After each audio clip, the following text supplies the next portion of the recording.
Instant libot ka. One.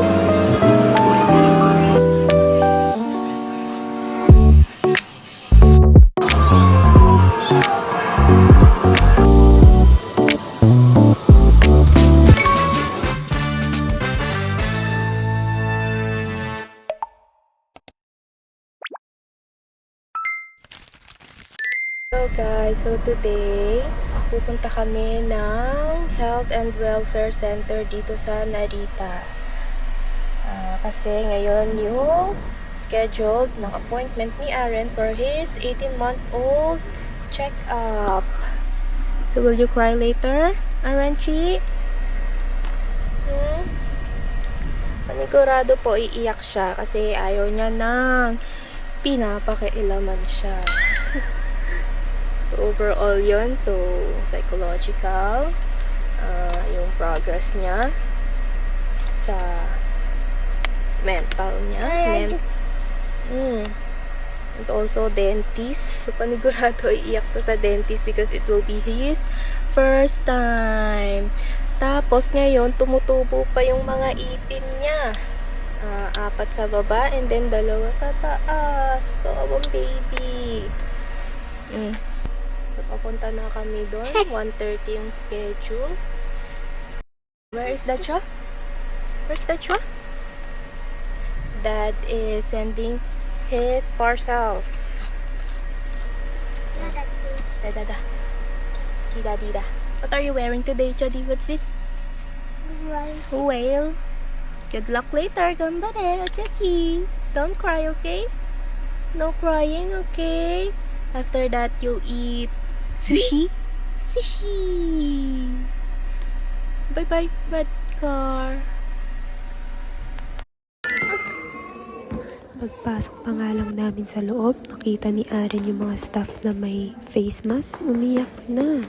Bawal nga mag-video dito sa loob. Kaya ayan lang ang kuha ko. Mamaya ko na ikikwento kung anong ganap ni Aaron sa loob. Wari na yung check-up ni Aaron. Anong ginawa ni Aaron kanina? Puro cry. Puro cry ang ginawa ni Aaron. Sai shokara. Owari made. Puro cry. So, tapos na. Inabot lang ng around 30 minutes. Sai shokara, umiiyak. Pagdating pa lang doon, pagkakita sa mga staff na naka-mask. Nung ako pa lang din nagkakabit ako ng mask, umiiyak na. Kasi nga, kagagaling niya lang ng vaccine. So, akala niya, tutusukan siya pag may mga naka-mask.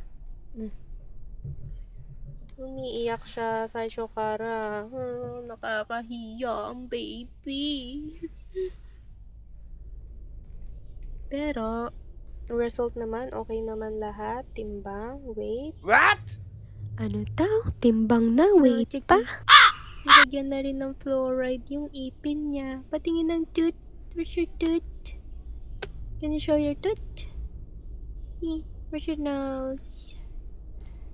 Ngayon pa kanina ayaw magpasikat. May mga pictures doon. Alam niya lahat eh. Fish, apple, train, shoes. Pero ayaw sabihin. Puro iyak lang. Puro cry lang siya. Saan na pupunta, Chad? What do you wanna eat later? Ay, Shaggy. Pupunta nga kami sa Narita Terminal 1 para maghanap ng Western Union. Pagdating nga namin dito, wala kaming nakita. Sinasabi sa Google na meron sa Travelex pero pagdating namin doon, wala naman. Kaya ang ending, ayan, nilipot na lang namin si Aaron. Instant gala.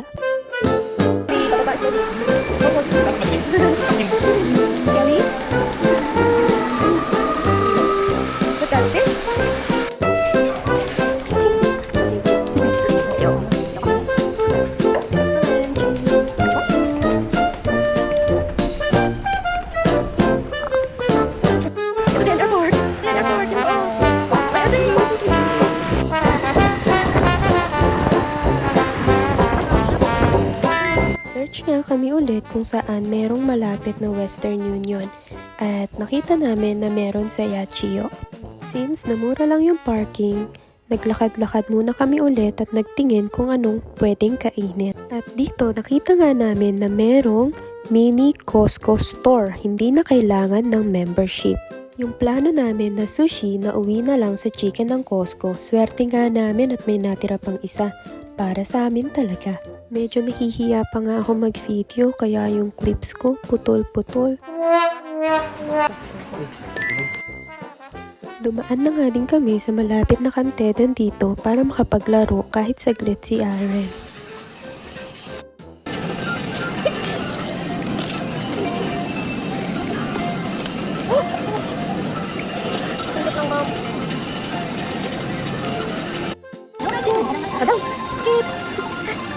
One? Oh, more. The train, the chuggy.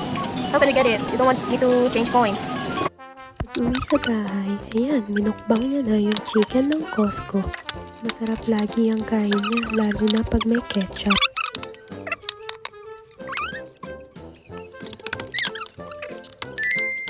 Oh, hiya, Aranchi. Where are you going today? Pupunta siya today? What are you eating? What's that? This one, what's this? God bless you. What's this? What's that? Good morning. So ngayon, pupunta kami kung saan-saan. Una, bibili ng box para sa mga bitbitin namin pauwing Pinas. And then, bibili na rin ng mga ibang kailangan. Tulad ng mga gatas ni Aaron, diaper, para matansya na namin yung bigat. And, mag-iikot ang Dutch. Lang yan sa akin. What color is that, Puchagi? What? Can you say it louder? Ayan. Baby pa yan. Gulat nga ako dyan, alam pala ni Aaron yung color na cyan.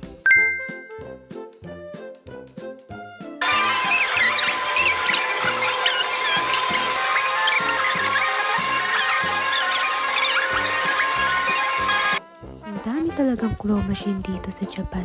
Isa yan sa mga libangan ng mga tao dito. Kasi hindi lang siya pang bata kundi pang adults din.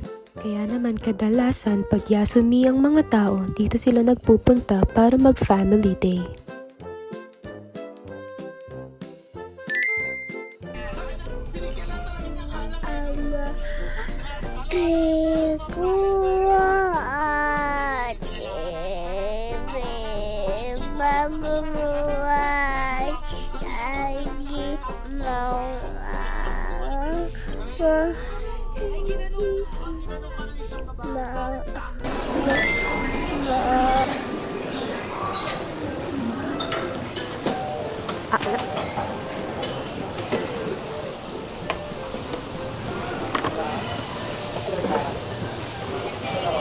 Niko hana seto. Atatapay.